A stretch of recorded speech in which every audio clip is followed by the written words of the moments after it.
The world is just about ready to enter into a time of turmoil like it has never seen before, nor will ever see again. The scriptures refer to this time as the time of Jacob's trouble, and it will be finished off on one final day on July 19th of this year. This day is sometimes referred to as the day of Yahweh of hosts, or the great and dreadful day of his wrath. On this day he will pour out his 7 vials upon the inhabitants of the world who are left alive, who do not bear his mark in their foreheads. On February 17th, just 12 days ago, his messenger reported back to him that the earth is at rest. On this day we entered into a short period of silence in heaven that is prophetically referred to as being in the manner of a half an hour, referring to half of a period of time. I have been previously spoken that I do not know what this period of time is for the second application of this prophecy that is associated with the 7th seal. But if it is referring to a space of about a half of a month, which it could be, we are just about there, 3 days away. The warnings for this coming time of calamity have gone out, and this time was prophesied to come upon mankind after our Creator finished building the first fruits of his family that have become his temple. But these warnings have been ignored by most of you. Most of you have not hearkened to why he said that he is sending this time upon you. Most of you have closed your ears to why he said that this time would come upon you. He told us that this time would come upon man because they refused to hearken to his Torah with the statutes and judgments.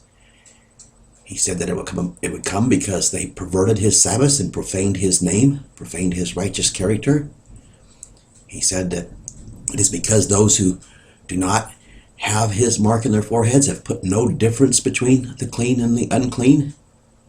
They have rejected knowledge of him, and they have rejected his righteousness, and they have made up make-believe images of him to serve and to worship. And now, if this includes you, you will be recompensed for your actions if you will not turn from your rebellion to him. I found out recently that this year that we're in is called the Year of the Dragon to the Chinese people.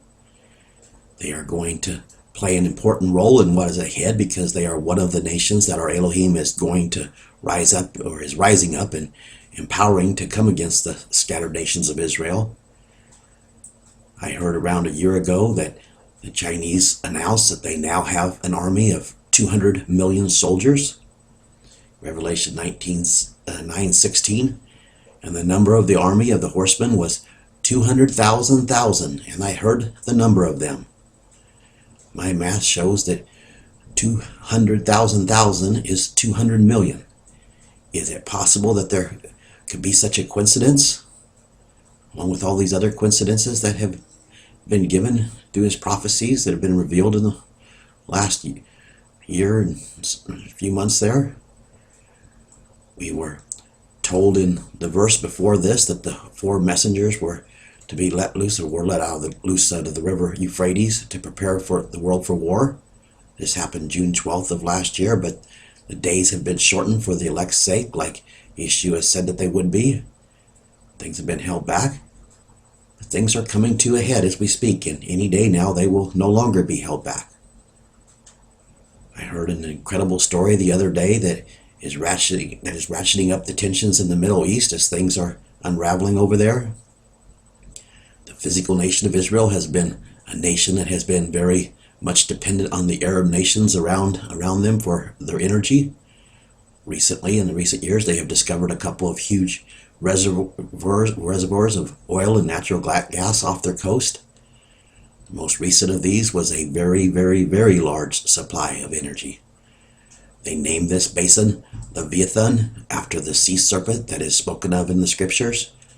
Concerning the last days, Isaiah records in Isaiah 27:1, "In this day Yahweh will punish Leviathan, the piercing serpent, with his severe and great and strong sword, even Leviathan, that crooked serpent, and he will slay the dragon that is in the sea."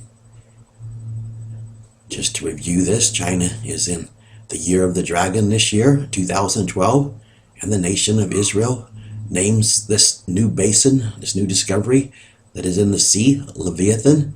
And Isaiah recorded that in the last days, this dragon that is in the sea would be slain.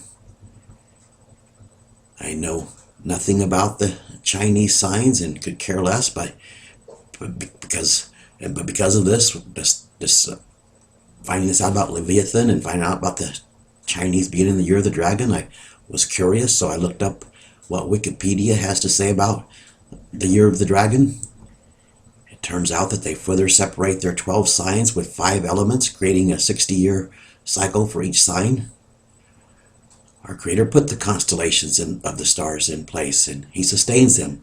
But man, under Satan's helm, has perverted these things into all sorts of sorceries and mysticism.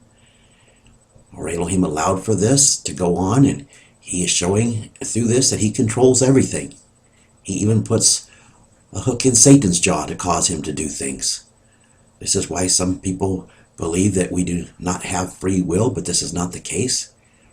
We can choose to serve the Most High on His terms, or we can choose to be sent into captivity to be used by Him at His discretion. He is all-powerful, but the choice to hearken to Him or not is still a choice on our part. He searches our hearts, and He gives eyes to see and ears to hear to whom He chooses to call to Him, yet we have to choose to hearken to His call. That's why Yeshua said, many are called, but few are chosen. One of the 5 elements that the Chinese were led to divide their signs with is water, and 2012 just happens to also be the year of the dragon that is assigned to the sign of water. I read a news article a month or so back that said that they told their top generals of their naval forces to prepare for war of the United States. The Chinese did not randomly come up with their zodiac signs. Neither did Israel randomly name this oil and gas basin Leviathan after the sea dragon. Whether our Elohim put a hook in Satan's jaw to direct them, or whether He did it Himself, is the same thing either way. He is in control, and He is showing Himself strong and mocking Satan and mocking all who have rebelled against Him by revealing that He even used Satan's snares in His prophecies to show that He is in control and He is all-powerful. How can any of you not hearken to such an all-powerful Creator? He wants to give us everything, but we have to hearken to Him. Who is to strive with their Maker, such a powerful Maker as sadly most have? Which of you can add 1 nanosecond to your lives unless He allows for it?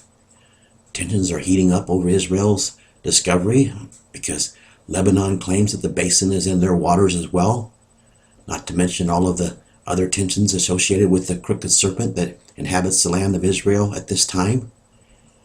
The nations are preparing for battle as we speak, and the 200 million army has aligned itself with Russia and the other adversaries to the nation of Israel, who are also adversaries to the United States and her allies. Sides have been drawn. Our Creator has placed a hook in their jaws, and this war will not be thwarted. When the great and terrible day of His wrath gets here, this great battle that is brewing will be extinguished, and there will finally be peace on earth, at least until after Satan is once again let loose for a short season at the end of the 1,000 years. But before this day, much calamity is getting ready to be loosed. It will be wave after wave. It will not be held back for much longer. The point of today's video is to show another illustration of how all-powerful our Elohim is and how He has this all timed down to the nanosecond. I just was reading too that this, there's all sorts of details even associated with this Leviathan platform out there and how far it is offshore and everything else, but again, all those details are not even important, but pretty fascinating how He has everything timed out and everything positioned.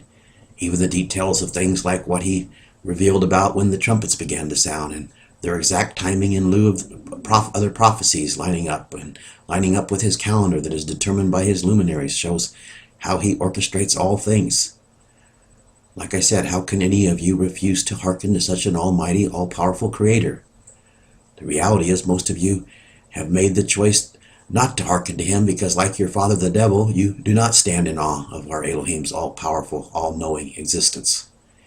He sustains every molecule that holds every one of our hairs together. Every pen, piece of paper, anything. Just millions and billions of molecules circling around, holding it together, and he sustains all of these things. He tells the winds where to go, and nothing happens without his bidding.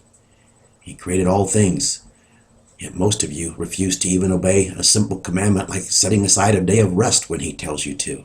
You want to tell him when and how you serve him. You would rather tell him how it is and make him in your image instead of obeying him in order to be made in his image, and you mock his righteousness with your own self-righteousness. You think you know better. You let evil flourish in your midst even though he told you to purge it out. You're more righteous than he is in your own eyes. You have a problem ahead of you, though.